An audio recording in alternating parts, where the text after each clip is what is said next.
بسم الله الرحمن الرحیم.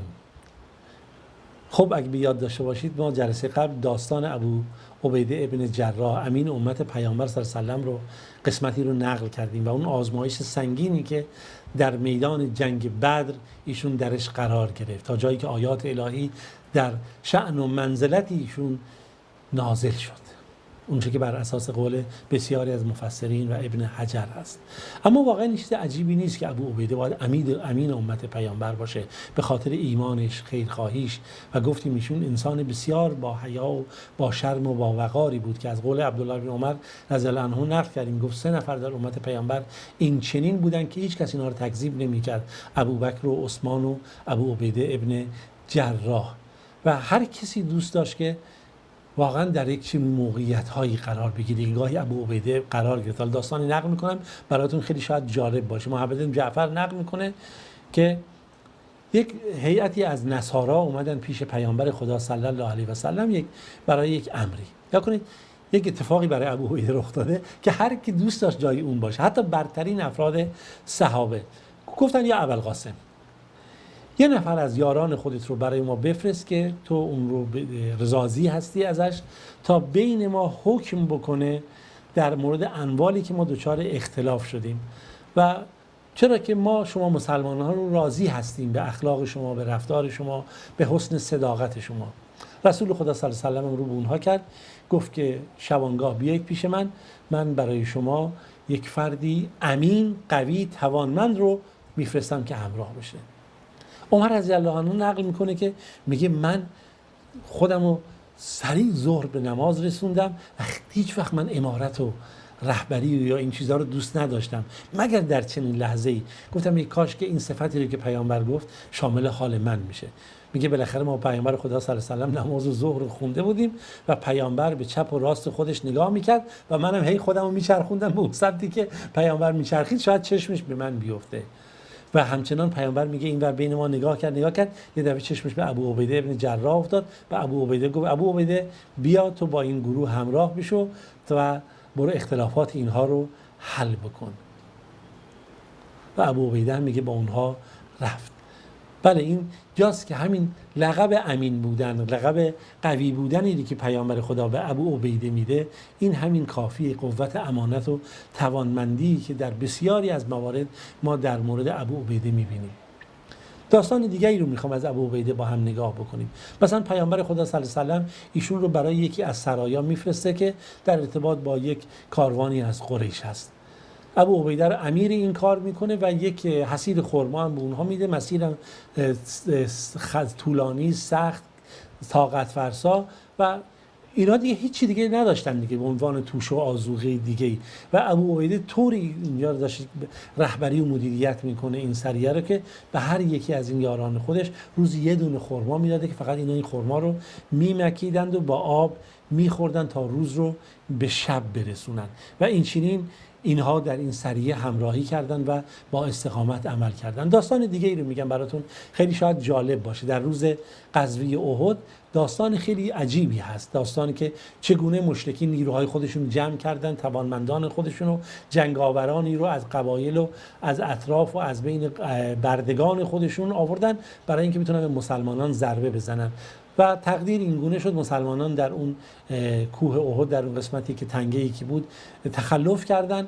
افرادی که اونجا بودن و سپاه خالد بن ولید تونست میانبر بزنه و مسلمانان در شرایط سختی قرار گرفتن، غافلگیر شدن. از اون ورم که مشرکین که داشتن فرار میکردن دوباره برگشتن و میشه گفت یک حمله گازنبوری شایع شد. پیامبر خدا صلی الله علیه و سلم به شهادت رسیده و برخی متوجه شدن که پیامبر در موقعیتی قرار گرفته که تنها شده. ابوبکر گفت و دیگران که برید به اطراف پیامبر، و پیامبر خدا صلی الله علیه و سلم گفت یارانش از کوه بالا بیاد. صحنه بسیار حساسی که ما ان شاء الله صحنه مخصوصا این نبردی رو که خالد بن ولید اینجا تلاش میکنه با این 100 نفر از سواران توانمند خودش که خودش رو به پیامبر خدا صلی الله علیه و سلم برسونه روی این تپه ها، روی این کوه، و چگونه یاران پیامبر به ویژه 10 نفر تا 12 نفر که دور پیامبر حلقه زدن و از پیامبر دارن دفاع میکنن که پیامبر خدا صلی الله علیه و سلم آسیب نرسه، در حالی که پیامبر آسیب دیده در این جنگ. خوب دقت بکنید، دندانهای رباعی ایشون به شهادت رسیده که دندانهای رباعی ایشون یعنی دندانهایی که بین نیش و دندانهای جلو قرار گرفته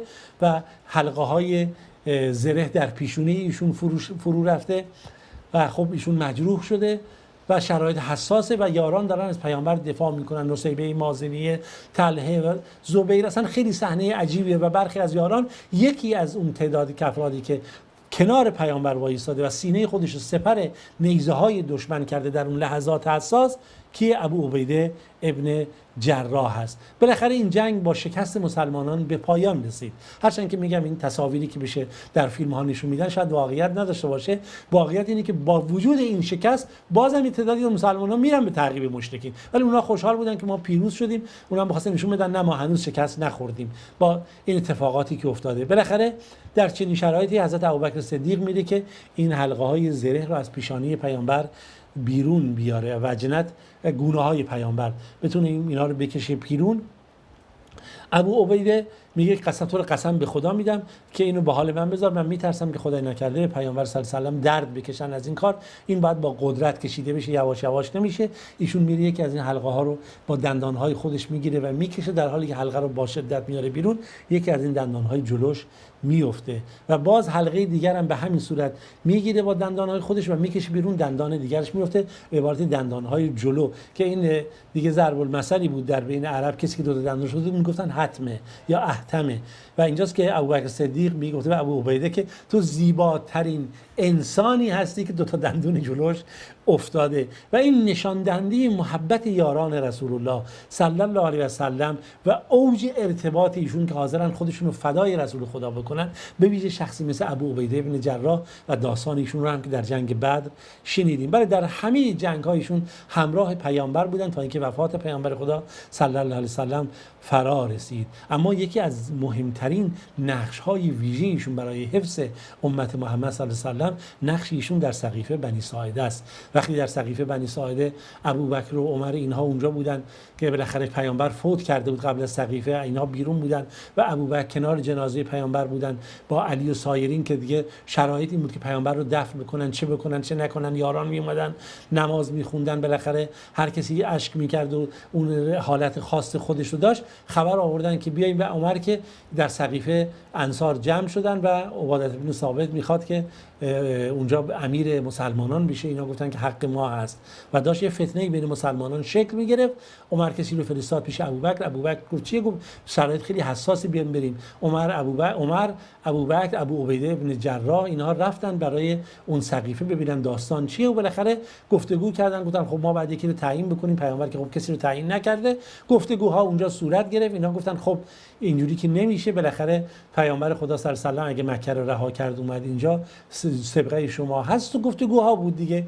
اینا گفتن خب پس یه امیر از انصار، یه امیر از مهاجرین. گفتن بازم نمیشه، بازم این جریان نمیشه که دو تا شمشیر توی غلاف که صورت نمیگیره و دو کشور دو تا امیر داشته باشه، مردم دچار تفرق میشن و پیامبر سفارش کرده در مورد اهل انصار که وزیر باشن، بالاخره امیر از قریش باشه با توجه به موقعیتی که در بین عرب داشت و عرب گوش میکرد، گوش به فرمان قریش بود. در این لحظه خب ابوبکر عمر رو من پیشنهاد میکنم یا ابو عبیده ابن جراح که امین امت پیامبره.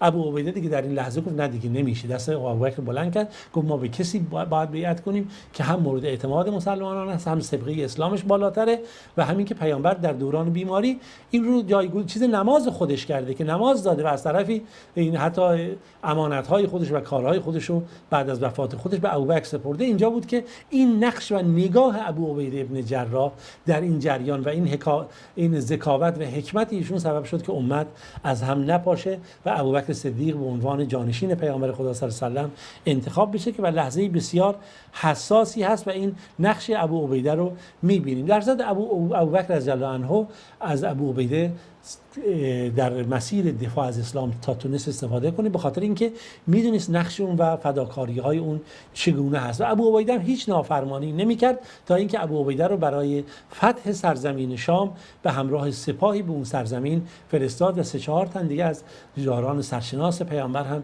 همراه این جریان بودن. در این مسیر خب میدونید در فتح شهر، در فتح دمشق و اون اطراف شهر شام تا اردن، اینها ابو عبیده به عنوان نقش کلیدی رو در این جریان داره. هرچند که بعد برای اینکه در جنگ اینا تقویت پیدا کنن، مثلا جنگ یرموک جنگ خیلی گسترده و ویژه‌ای بود، رومی ها آماده کرده بودن نیروی ویژه‌ای رو که برای نابودی سرزمین اسلام، و مسلمان ها چاره‌ای نداشتن که اینجا بتونن جنگ رو بکشونن اونجا و اینا رو متوقف بکنن و دژهای اونها رو از هم جدا کنن در قدرتشون و نیروهایی که داشتن.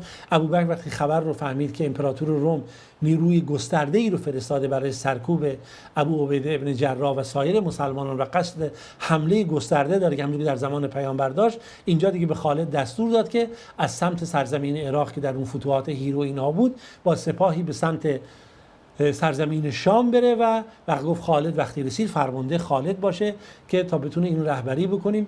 و بعد در زمان عمر رضی الله عنه ابوبکر فوت کرد، فرمانی داد به ابو عبیده ابن جراح که تو فرمانده باش، اما خالد تحت فرمان تو و از نقشه‌های اون استفاده کن. در هر صورت سرزمین شام و اطراف فتح شد تا اینکه همیشه ابو عبیده سعی کرد که اطاعت بکنه در مسیر اسلام، به جز یک مورد که اون موقع بود که در طاعون در همون اطراف اردن و سرزمین شام اومده بود. خبر وقتی که به عمر رسید، نامه‌ای برای ابو عبیده ابن جراح فرستاد و گفت به مجردی که نامم بهت رسید من بهت نیاز دارم، تو پاشو بیا با من که اگه نامم روز رسید همون روز حرکت کن، شب رسید شب حرکت کن که من شدیداً به مشورت تو نیاز دارم و تو باید اینجا پیش من باشی. ابو عبیده نامه عمر رو گرفت، گفت من میدونم عمر برای چی این نامه رو فرستاده، اون میخواد که من از این بیماری شرایطی که در اینجا افتاده من نجات پیدا کنم. در جواب بگو ای امیرالمومنین من میدونم برای چی تو این نامه رو فرستادی، من بین سپاه مسلمانان میمونم و هیچ رغبتی هم ندارم که خدای نکرده اون چیزی که میخواد به سپاهیانم برسه به من نرسه. من میخوام پیش اینها باشم و من هستم همچنان تا اینکه به قول معروف اون چیزی که خدا برای من مقدر کرده. خب خلاصه این اتفاقی بود که اونجا افتاد و ابو عبیده گفت وقتی نامه به دست تو رسید، من رو به خاطر این تخلف و نافرمانی حلال بکن و بذار من در همین جا بمونم. عمر وقتی که این نامه رو خوند، میگن اشک در چشماش حلقه زد و به شدت زد زیر گریه. همه دیدن حالت گریه عمر رو، گفتن که آیا ابو عبیده مرده؟ گفت نه، اما مرگ ابو عبیده نزدیک هست به نظر من. و عمر هم گمانش نادرست نبود، زیاد طول نکشید که ابو عبیده مبتلا به طاعون شد و در اثر همین بیماری بالاخره در بستر مرگ قرار گرفت و وصیتی هم کرد به کسانی که اطرافش بودن و معاذ بن جبل رو جانشین خودش کرد و گفت که بر من نماز بده و این وصیت هم کرد که ای مسلمانان شمایی که اینجا هستید همچنان سعی کنید بر خیر باشید، نماز بخونید، روزه ماه رمضان رو بگیرید، صدقه برید، حج برید، عمره برید، همدیگر رو به خیر سفارش بکنید، به امرای خودتون و بزرگان خودتون رو نصیحت بکنید. مبادا نکته خیلی مهمه، با هم در قل و غش و خیانت باشید و دنیا شما رو به هلاکت برسونه. بدونید که اگر شما انسان 1000 سال هم بخواد عمر کنه، سرنوشتش مثل همین سرنوشتیه که الان من درش قرار گرفتم و مرگش فرا خواهد رسید. و اینجا بود که دیگه رو کرد به معاذ بن جبل، گفت ای معاذ تو به مردم نماز بده. دیگه زیاد طول نکشید تا روح از بدنش جدا شد و معاذ هم بر مردم نماز داد و گفت ای مردم من به شما بگم که تا به حال من مردی رو دارم میبینم که دارای سینه و درونی نیک بود و از هر گونه حاشیه و دنیا پرستی اینها دور بود. بر این شخص ترحم بکنید، دعای خیر بکنید و خدا رحمت کنه ابو عبیده ابن جراح و از اونها راضی باشه و سایر اصحاب پیامبر و ما هم توفیق بده بدونیم که از محبان اونها باشیم. تا روز دیگه درس دیگه شما رو به خدای بزرگ میسپارم.